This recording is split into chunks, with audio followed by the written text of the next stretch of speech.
That's not bacteria. That's a eukaryote. Okay? That's what we want to see and recognize. Okay? So, I mean, I love eukaryotic cells. I'm a eukaryote, right? Like, I mean, like, I know all about these, but like, we're not going to like kill ourselves here because they're bigger than what we are mostly concerned about. I want us to know, though, certain structures within the eukaryotic cell which will play an important role in immunology. That's what we're heading to. Okay, so moving forward, here is, of course, a fake picture. Here is a eukaryotic cell. Here's the prokaryotic cell. You know the prokaryotic cell would be like a teeny tiny speck, nothing small enough for me to even notice. And so we've got lots of structures that we will be talking about. The nucleus, the smooth and rough endoplasmic reticulum, microtubules, and mostly actin is what we're going to talk about. Certainly the membrane, yes, the ribosome, okay, Golgi apparatus, those will all come into play. Okay, so, all right, so Mr. Frommer, you would like to know which slides we need to concern ourselves with. Okay, so we're not even there yet. Okay, so flagella. Not worried about it, because you know why? Because the T cell's not flagellated, a B cell's not flagellated. In fact, if you're a human, there's only one flagellated cell, so it doesn't play a role in immunology. Skipping it. Are we skipping 6 too? We're starting at 9. Okay. Okay, so I mean, how about we start with 1, so I know what I'm talking about to begin with, and we'll jump to 9. Okay? So glycocalyx, sugar coat. Well, wait a minute. We have a sugar coat? We do, actually, in a very simplistic sense. We have a plasma membrane, but every single one of the proteins embedded in that plasma membrane has sugars attached. Every single one of them.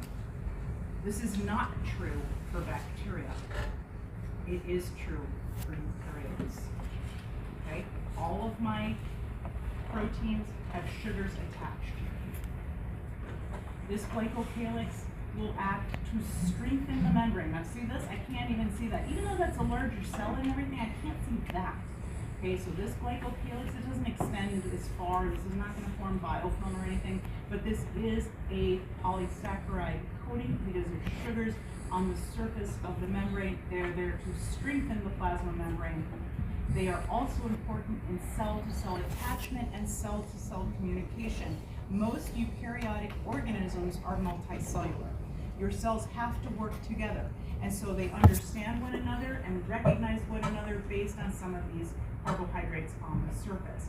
There is something known as contact inhibition, which is entirely dependent on the sugars on the surface of cells.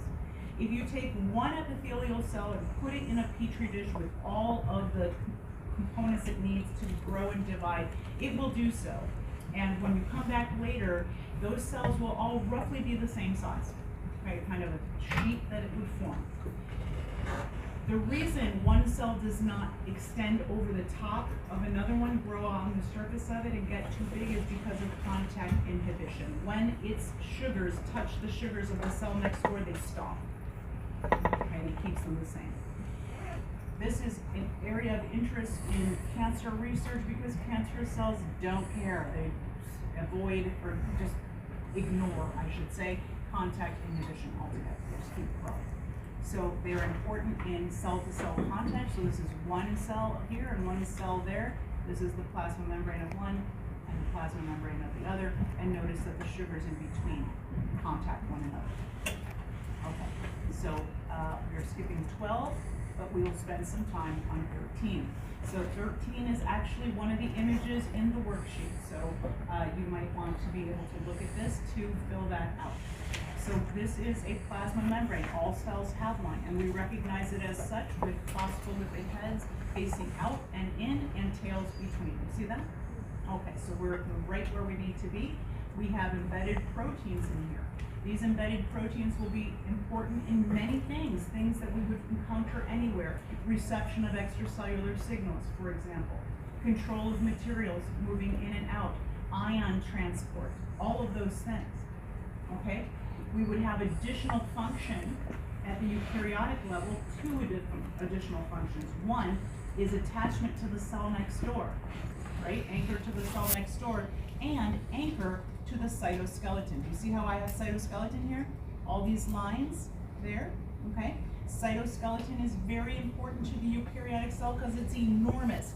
It would not have any structural integrity if it didn't have the scaffolding of the cytoskeleton. This is not something that bacteria have, okay? So hanging on to the cell next door, not a bacterial thing. Being an anchor for cytoskeleton, they don't even have cytoskeleton, right? This is just a eukaryotic thing. Notice that every single one of these proteins has these hexagons. When I see hexagons, I think what? Sugar. So all of these are carbohydrates, polysaccharides on the surface of each and every protein. Okay, this is the case for us. And here is a very important thing too, is that you see these red rings here, that is cholesterol. So eukaryotic cells have cholesterol embedded in the membrane. It plays two roles. I will write it down.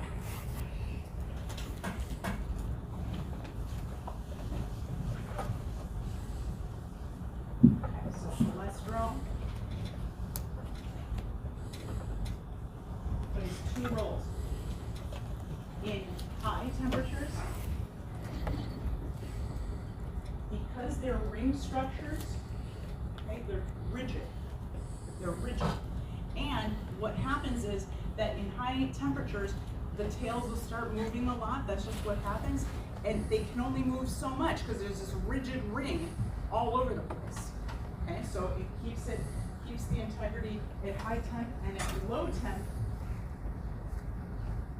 that's where the tails would come really close together. And you know, you've looked at your like olive oil in the fridge, it's like it gets chunky, okay? That would not happen to a plasma membrane because it can't get that close together because it's got this rigid ring all over the place. Okay, so cholesterol is very important in the eukaryotic cell for structural integrity at high and low temperatures. The other thing about it is by having this lipid embedded all over the place, lipids, what is the charge on a lipid? No charge, it's nonpolar. And so what happens is our plasma membrane, though it has phosphate heads, it's negatively charged, but not nearly as negative as the bacterial membrane. This is going to be something that our immune system utilizes to tell the difference between us and them. And as we say this, I'm thinking about somebody. Where is my hands? Okay, so we have some strange bacteria we need to worry about. They won't let themselves get, it's not that they won't let themselves get grassy, and it doesn't work, right? And so one of them has no wall, right? They just have a plasma membrane, and in that membrane, they have sterols. Those sterols are not cholesterol, but they're similar. They are lipids, they're rings, and they dampen that negative charge. So now it's like, hold on. So now, you know, they're not triggering my immune system with some strange D amino acids. They're not triggering my immune system to recognize them as different because they're more negative. They're a lot more like us. So it starts to explain to us how it is that they are so pathogenic is because they look an awful lot like us. And we'll spend just a moment and a half when we get to immune system describing the training that immune cells get. Basically, the bottom line is don't attack self. So if this is an organism that has sterols in the membrane, doesn't have a strange cell wall for me to worry about, that's how they kind of get away with stuff. Okay, that's what we want to think about. So we'll have to stop here. This is slide 13, very important slide. Proteins on the surface have carbohydrates. We know that, so that's a really important slide. That is, well, slide 9, 10, and then explaining that is 13, 9, 10, 13, right? So that we know that this is what we're looking at is all these carbohydrates, and we know that they're made in the endomembrane system, okay? And so we want to know that. We want to know about the cholesterol. We want to know about the actin beneath. That actin is very important in the making of pseudopodia, which is going to be key for the macrophages. Then we want to know about endocytosis. Okay, I just want to know the 3 different kinds. Like there's big eating, small drinking. Oh yes, I forgot to say that. So here, right? If we consider what is going on, so I'm sorry, I have to kind of go back and forth. So if we consider, let's say you're looking at a cell from the pancreas that is continuously making insulin, right, and secreting it. By doing so, it's expressing the DNA, right? The message comes out, go to the rough ER, sugars are added, goes to the Golgi, more sugars are added, and then this vesicle comes, and you see how the vesicle fuses with the plasma membrane and then dumps the contents? You see that? Okay, what if I'm doing this all day and I'm constantly adding more vesicle to the surface? That's a phospholipid bilayer, it's just joining in with the big plasma membrane. Can I do this all day long? This cell will get enormous, okay? So how can I recover from that penocytosis? Okay, that's back here, right here. This little pinching isn't really anything. That's just a way to recover from the constant addition of vesicle to the surface. Now, for eukaryotic cells, they don't, I'm a big system. Okay, all my cells are not secreting. Okay, a macrophage is not secreting that. I mean, it will secrete some things, we will see. Some interleukins and stuff like that. They'll squirt those out. But most cells, that's not the deal. Okay, most cells, they don't have to eat a bunch of weird things. Okay, I have a whole immune system. I will take care of that. You function on, gas exchange, or you do you. I will touch them. So a macrophage has a ton of lysosomes, but I don't really find too many in other cells. But don't they have mitochondria they need to recycle? Sure. So they've got some lysosomes, but not the number you find in macrophage. Because we have specialized systems. Okay? So going back to what we're saying, we wanted to understand the different endocytic processes. What you see here, I want to understand the importance of actin, okay, and that it can be exploited. I want to know the endomembrane system, that anything that is going to be secreted, live in the plasma membrane, or live in the rough ER, Golgi, or lysosome has this story of being made on ribosomes, but the protein is threaded into the endoplasmic reticulum where sugars are added. A vesicle pinches off, joins the Golgi, more sugars are added, and the Golgi will ship it to where it needs to go.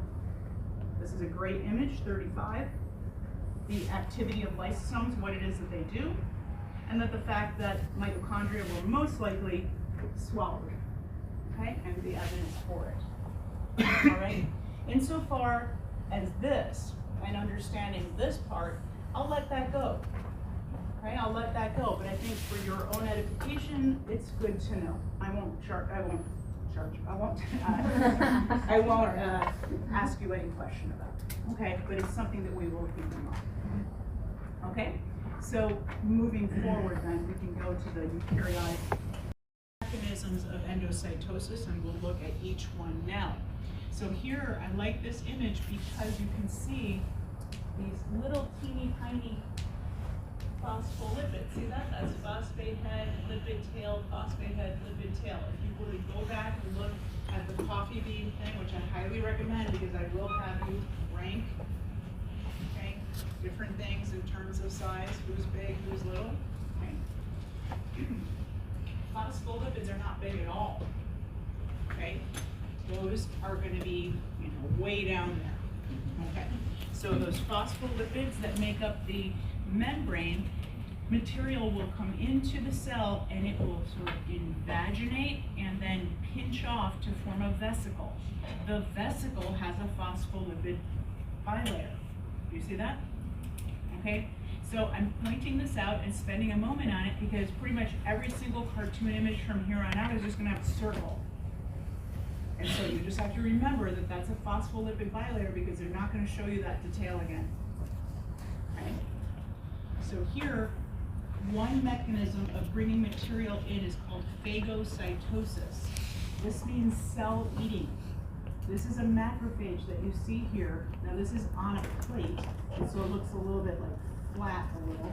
But this is one cell and then it has these projections of its plasma membrane. It projects it out, and we'll see that that's due to actin filaments. It projects them out, it grabs foreign objects, potential pathogens, bacteria, virus, etc., and it drags it back inside of itself where they will be digested. That is called phagocytosis. The cells that do that are often called phagocytic. Okay, they're the ones that do that. We also have pinocytosis. So this is what they term cell drinking.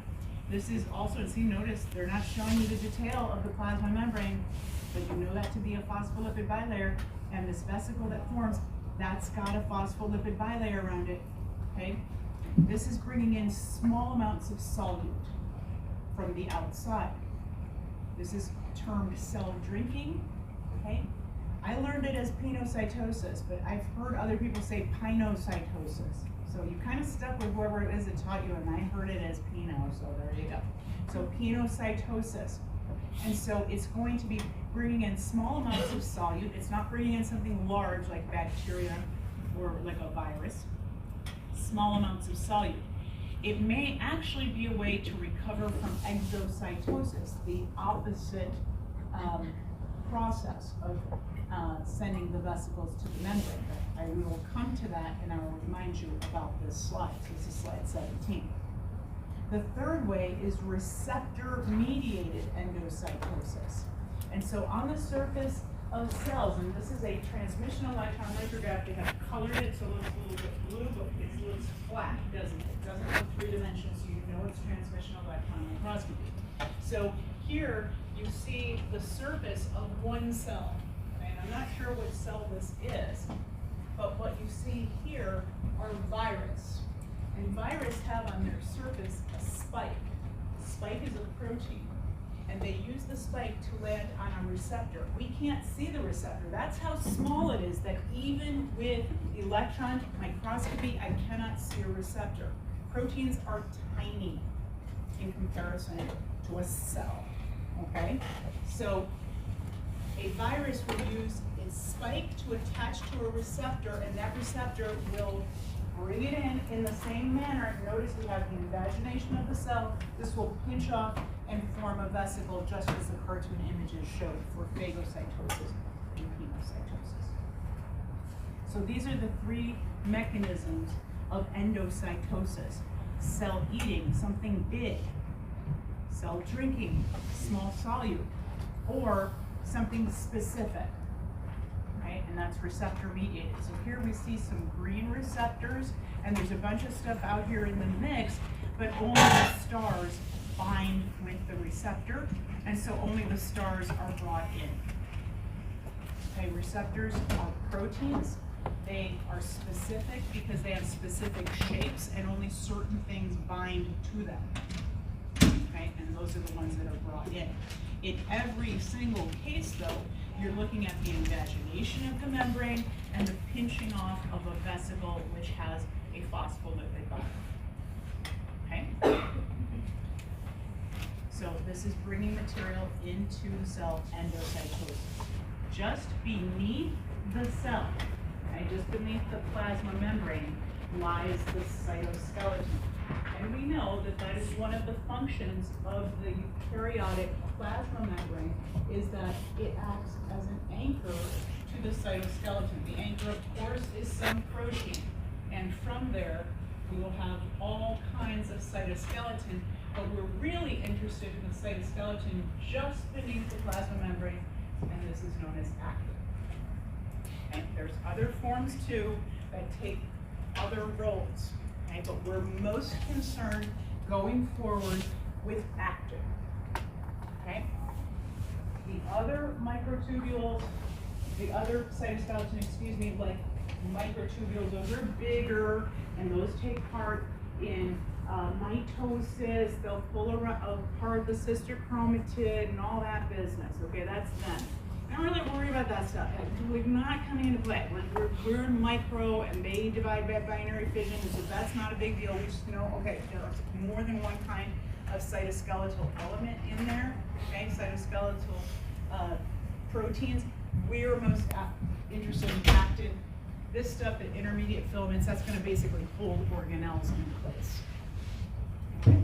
So cytoskeleton is there for shape, so it's like a scaffold. So remember I said that if we had like water balloons and one is huge and one is small, right? That the smaller one is actually more stable, right? Now, you can think of that like the eukaryotic cell being the big water balloon. Well, it does have some stabilizing features, and that's the cytoskeleton. Okay, that's what it's for. But it's also important for transport of those vesicles. They will travel along the cytoskeleton. So that's what you see here. You see vesicles traveling along microtubules. Okay. I'm skipping 23, 24. I'm just noting that there is such a thing as intermediate filaments, and they're just there to hold the organelles in place. But here we go, and this is where actin comes into play. So actin, once again, is cytoskeleton that is just below the plasma membrane. Okay? That's going to be very important in how it is that macrophages make that pseudopodia, but it's also abused by organisms such as Listeria. So maybe you've heard of Listeria monocytogenes. This is an organism that is often found on deli meats. They will tell pregnant women, do not have deli meats during your gestation, during pregnancy. The reason being, most organisms really prefer, especially pathogens, they love 37, and they get slowed way down at refrigerated temperatures. Not Listeria. They don't mind that. They're growing just fine at refrigerated temperatures. And so they can be somewhat dangerous for somebody. So what happens is that Listeria will land on an epithelial cell of the intestines. And once it does so, it triggers this cell to bring it on in, okay, into a vesicle. But Listeria has enzymes to break out of that vesicle.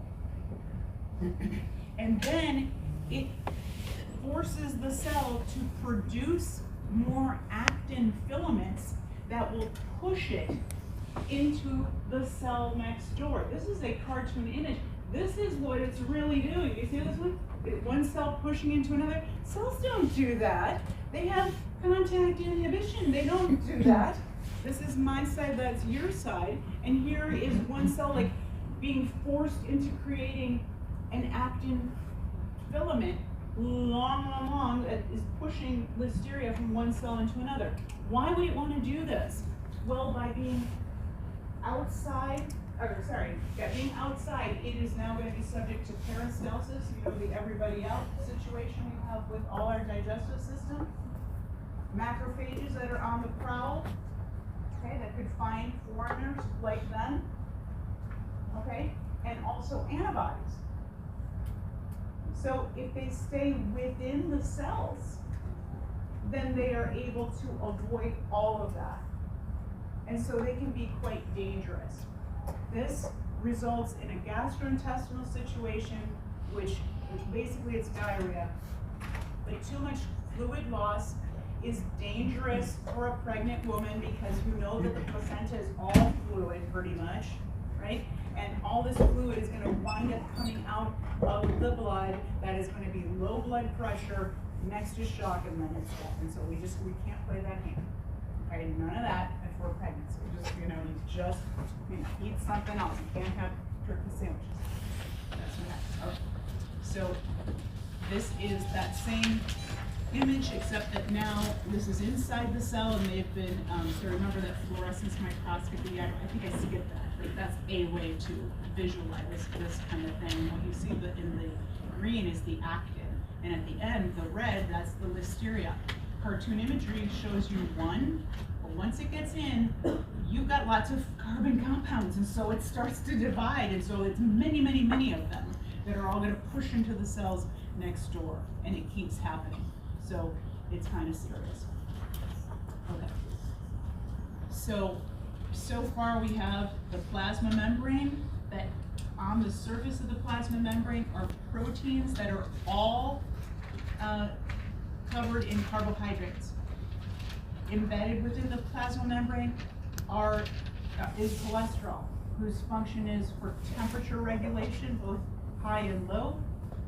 Just beneath the plasma membrane is actin, okay, very important for making pseudopodia for the macrophage, but it can be exploited by things like listeria. And then, of course, the largest and most prominent organelle of the eukaryotic cell, the nucleus. Okay, so the nucleus, of course, is enormous, and it contains within it the chromatin. So chromatin is, did I write this out for you before? Histone and DNA, you know? Yes? I have, okay. So chromatin is like thin, okay? Right, so it's just DNA wrapped around histones, and then every once in a while, you take a snapshot of it, and that's what we do when we look at slides. You see this dark spot in there. There might be a couple dark spots, and they call it the nucleolus, but it's not a thing. It's an event. So DNA gets expressed, and when it does so, that means that RNA polymerase is making a messenger RNA copy of a gene, okay, that's transcription, and that means that's happening at that zone of DNA right now. If I were to take a picture a minute and a half later, that nucleolus could be over here. So it's not a thing. It's not really worth bothering with. But I'm just pointing that out. Okay. So of course DNA is who lives in there, but all the proteins that work on DNA live in there too. Okay, so I just said RNA polymerase, that's going to be inside the nucleus as well. Okay. The nucleus has not one but two phospholipid bilayers. So this single purple line that you see here, that's one phospholipid bilayer. Okay, so phosphate heads, lipid tails facing each other, and then a second double layer. Okay, two phospholipid bilayers.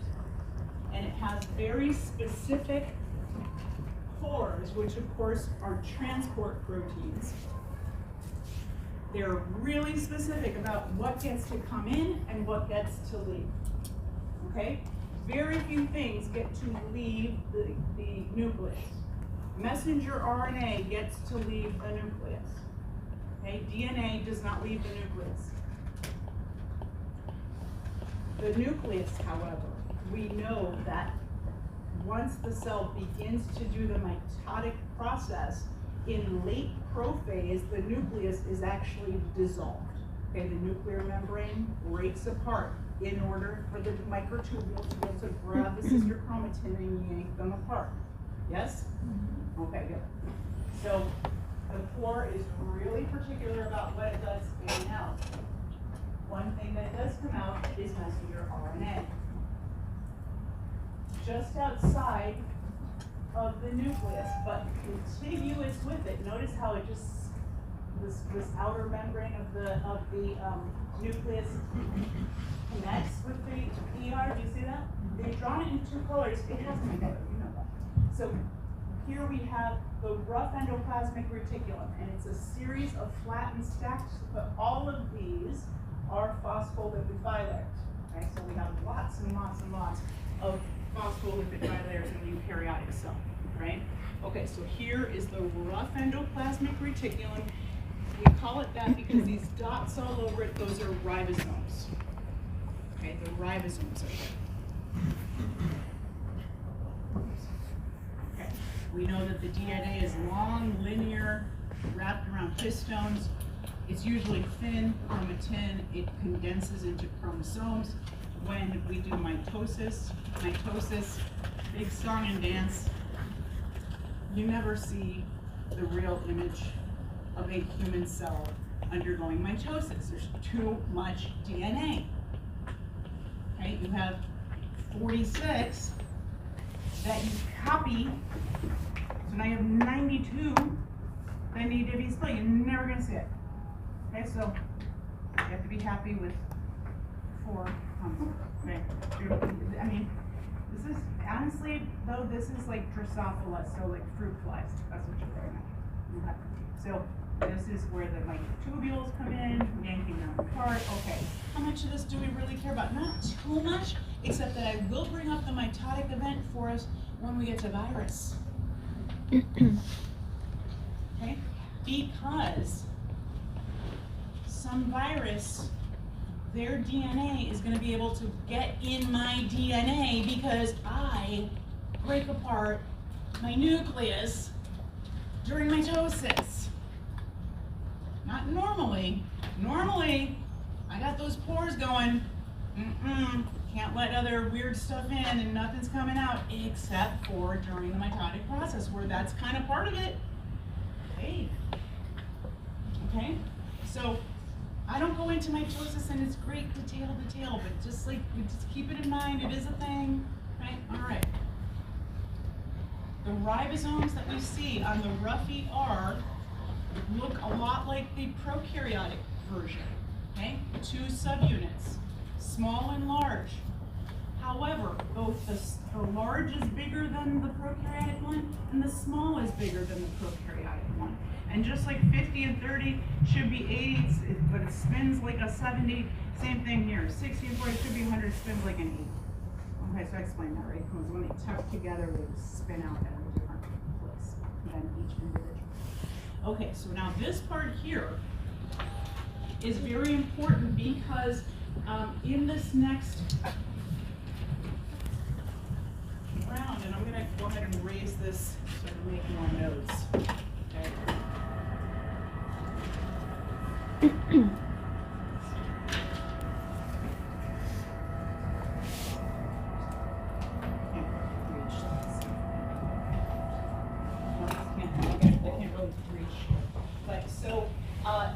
Inside the nucleus is the DNA. The DNA gets expressed into message. The message is one of the few things that can come out. Okay, if the message is for one of these 3 locations, so for life in the plasma membrane, okay, so what kind of protein, you know that messenger RNA gets transcribed, right, from DNA, and then the next step is translation. What is that?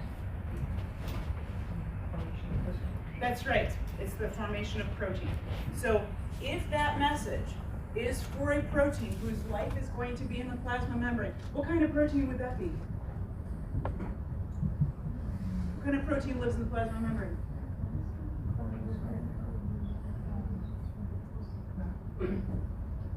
How do we know there's something's going on out there? How can I respond to extracellular signals? A receptor. Okay. All right, is the cell a black box or does it need to bring things in and out? Okay, a transport protein. Okay, and this is a eukaryotic cell. What other kind of thing might I be doing up there at the plasma membrane? The test is Monday, people.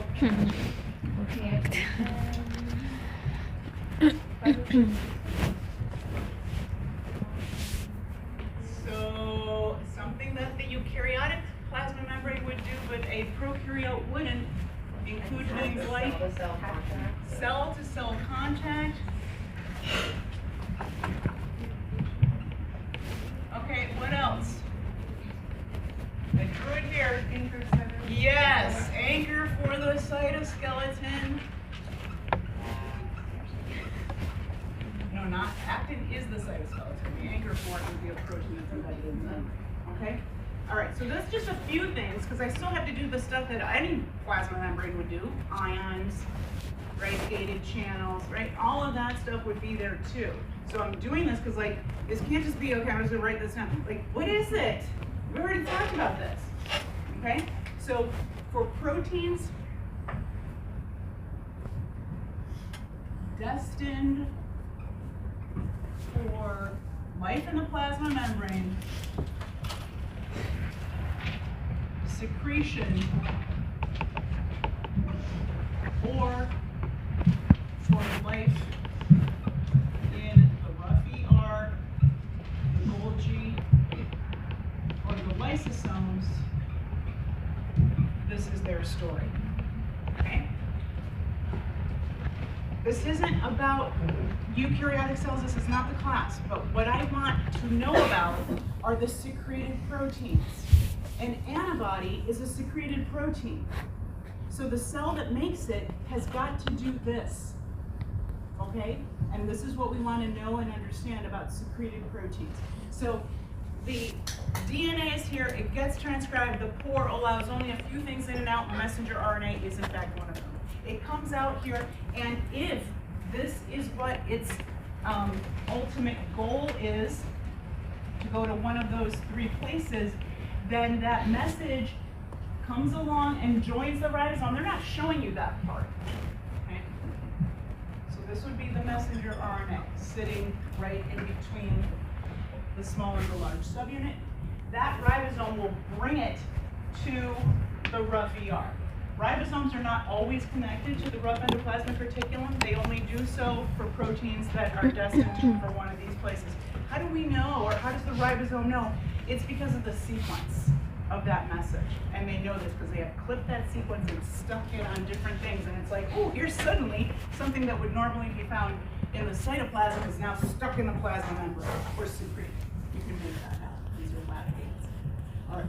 So that message for a protein of this, from this list, the ribosome comes, clicks onto the rough ER, and now the amino acids that make up the protein are added. Boom, boom, boom, boom, boom. That's protein synthesis.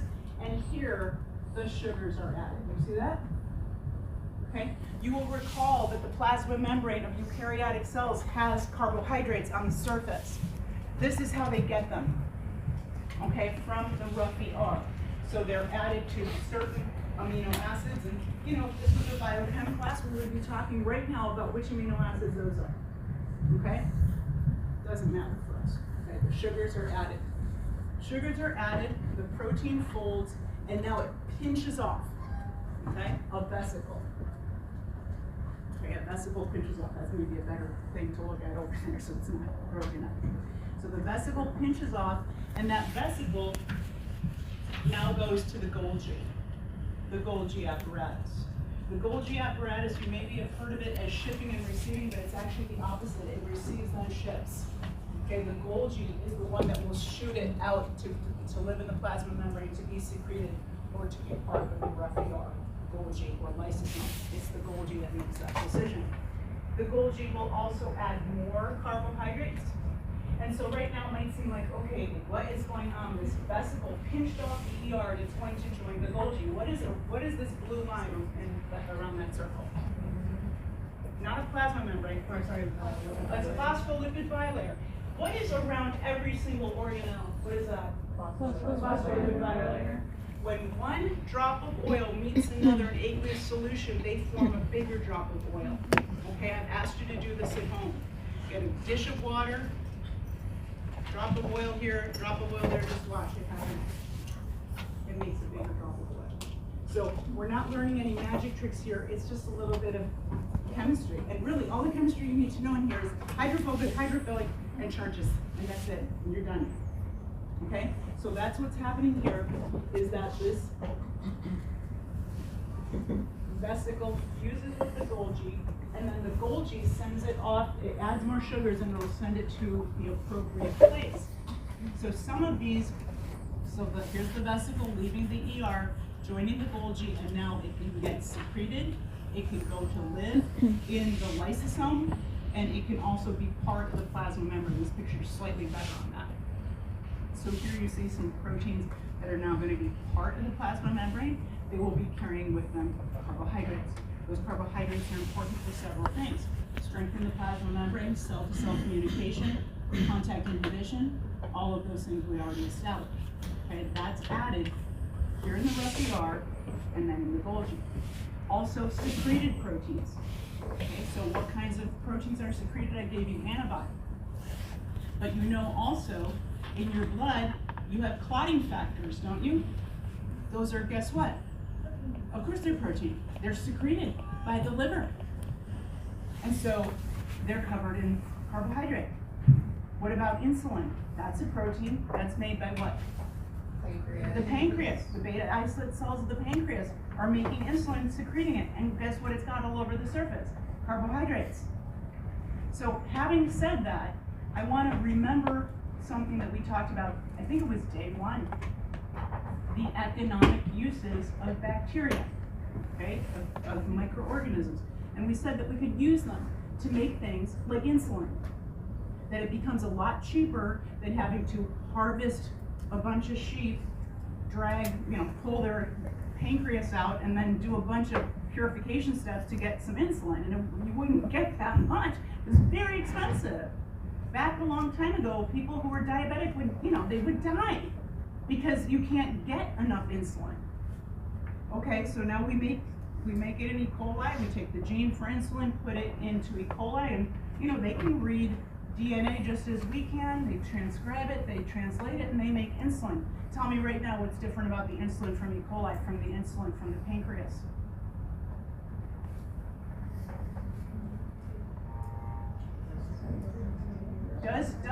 Does bacteria like E. coli have a rough ER? No. Do they have a Golgi? No. So what didn't they add? They did not add carbohydrates. Carbohydrates add to the solubility of protein and the stability of protein.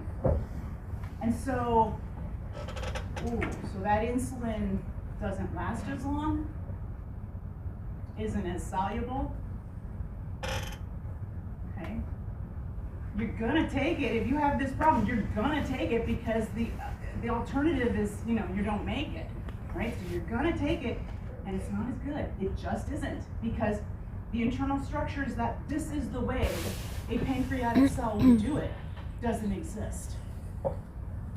Okay? So when we hear about they're making this protein or that protein somewhere, we always want to ask, where are you doing that? And how would it be made really? And then when you realize it's missing something, a key something, okay? Our cells are not the same as bacterial cells. They differ in a lot of respects, and this is one of them. So again, this isn't a cell biology class. I'm not spending a ton of time on the cell structures, just the ones we want to know going forward. And this process is very important. The secretion process, okay, we want to know what happens. The message comes out of the nucleus. The pore allows only a few things out. The message happens to be one of them. If that message is for protein to be in the membrane, okay, finally warmed up, in the membrane, to be secreted, or to be part of the rough ER, the Golgi, or the lysosomes. And I've not described for you what are the proteins inside of the rough ER or the Golgi, but what do you think is responsible for slapping those sugars on? It's an enzyme, which is a what? Protein. A protein. Okay? So a lot of things happen in cartoon images without a lot of detail. Usually the answer is it's a protein. Okay, if you're wondering, how did that happen? That's your answer. Okay? All right, so that. Now the other big and important organelle that we want to know about is the lysosome. A lysosome is an organelle. Okay, so it is the definition of organelle, if you don't know it already, is a phospholipid bilayer compartment that has a specific function. Okay, so the lysosome has a phospholipid bilayer around it, and there's several things about lysosomes that we want to know. Number one, they contain hydrolytic enzymes. You'll recall that every single one of our carbon compounds was produced through dehydration synthesis. We have enzymes here that add water back. So chop, chop, chop. Okay? It has a low pH. Most organisms do not like a low pH. That will kill them. And the other thing about lysosomes is that they will produce what are called reactive oxygen species. I'll write it out like this. Reactive oxygen species, and that is molecular oxygen with an extra electron on it.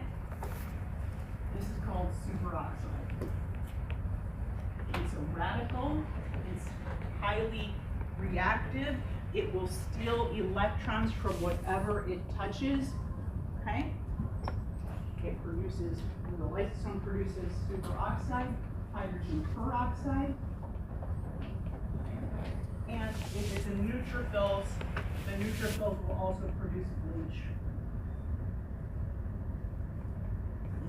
All of those things are toxic to bacteria. So when a macrophage grabs onto a bacteria or a virus, it drags it in, it makes a vesicle, and that vesicle, so here's the food that gets dragged in, okay, that vesicle will fuse with the lysosome, and all the contents of the lysosome are dumped onto it, and it's digested. Okay, that's how that works. There will be some pathogens we'll encounter later that they'll get caught. They can't help that part. They get caught, and the lysosome will fuse. But then they have enzymes that will actually pop holes in this, such that now the contents of the lysosome are loose in the cytoplasm. A low pH, hydrolytic enzymes. Enzymes, I love them, but they don't know what they're doing. They see a protein, they chop it to bits. They're not asking, where are you from? Okay? So, low pH reactive oxygen species, it's a way to kill the phagocyte. That's how they're pathogenic, is they're getting around your immune system. Okay, so that's this story. But the second story about lysosomes is that they're for recycling of organelles like the mitochondria. Okay, you see that? Okay, so the Golgi, the rough ER, and lysosomes all are part of what is known as the endomembrane system.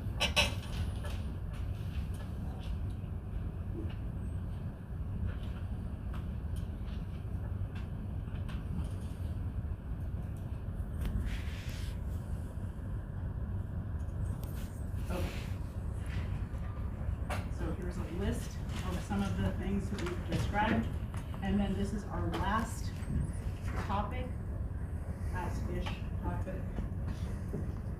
mitochondria. So in this view here, you see the nucleus and the rough ER and the Golgi, and then you see mitochondria, and they're showing me two. Mitochondria, we know they're like the same size as bacteria, right? Okay, so which means that they would be more like that speck right there. Any given eukaryotic cell has 1,000 to 2,000 mitochondria. They're not this big. They show them big so that you can see that they have a double phospholipid bilayer, an outer membrane and an inner membrane. And the inner membrane is highly folded. If you were to pull it out, it's bigger than the outer. Okay, you've heard all this before. Okay. This is an electron micrograph of it. We'll skip slide 39. But here's the endosymbiotic theory. So this was put forth in 1972 by Lynn Margulis at UC Berkeley. And so she said, you know, mitochondria, and I think chloroplasts too, used to be their own free-living prokaryotic cell. They were their own cell and they got swallowed. And so there's several lines of evidence for that. First off, they have two lipid bilayers as though they had been swallowed. So if you can imagine a big cell swallowing a smaller cell, so the big cell has a plasma membrane. All cells do. Swallowing a smaller cell that has a plasma membrane. Okay? Then it would pinch and form a vesicle.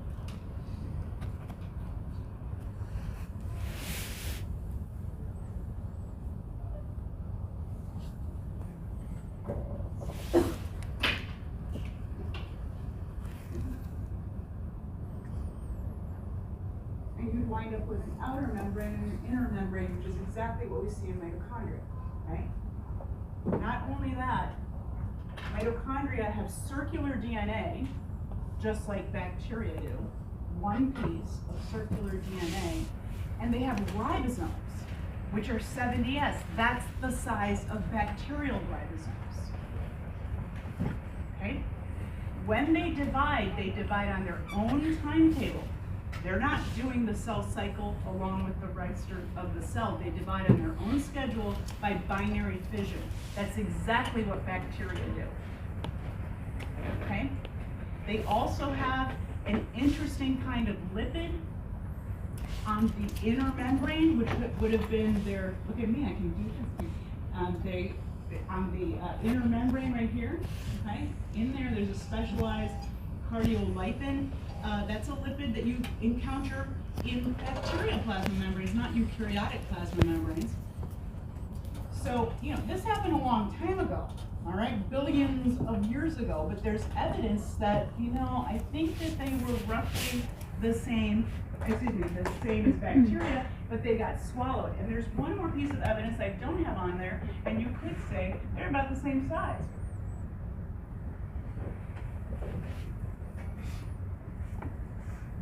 So I typically ask on the exam, explain endosymbiotic theory and give me 3 lines of evidence. So two points for what the theory is. Mitochondria used to be their own free living cells. They got swallowed. What's your evidence for that? Well, give me 3. 3 you can keep in your head. Okay? So do not memorize cardiolipin. Like you can't go, how do you spell that? What is it? Like, if you can't get it out, I don't know what you're trying to tell me. So don't do that one. Pick something else. Okay? So that's pretty cool, really. All right? So I want you to know that. And then lastly, how did organelles come about at all? And so we don't know the answer to this, but this is the thought process behind it. Okay? So if we agree that the first cells are prokaryotes, and we know that this is true, the Earth is 4.6 billion years old, and the first fossil evidence of bacteria is 3.7 billion years old. The first eukaryotic cells are like 1.8 billion years. That's 2 billion years, everybody's a prokaryote. Long time. Prokaryotic cells, they have a plasma membrane, they have their DNA loose in the cytoplasm, just like that. What if we had, now this is not easy to see there, actually. Oops. While that's happening, I'll stand over here. What if we pushed in the plasma membrane to different areas? Okay? Remember that this line here would be a phospholipid bilayer, right? Phospholipid bilayer, you see what I'm saying? Okay? Alright. So what if we pushed in from several different sides and then it snapped off? Such that I would have a double phospholipid bilayer surrounding the DNA. That's what the nucleus looks like now. This part here that pushed in, if that were to close up, right, then I would have roughly the ER and the Golgi. Looks kind of like it. This part is like, well, what's the evidence there? The only piece of evidence we have is quite possibly the strongest piece of evidence we have. And that is that the chemistry inside the nucleus is identical to the chemistry of the cytoplasm. So here, when we push in, we're just basically trapping the cytoplasm around the DNA. So the same kind of chemistry, the same pH, the same reductive power, the same way, if you want to know what that really means, okay, in there. But these areas here, they got pushed in that end up being the ER and the Golgi.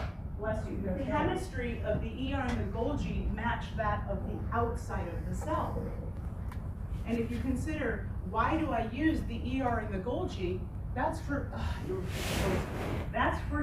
proteins destined to face the outside on the plasma membrane, to be secreted goodbye, live outside, right?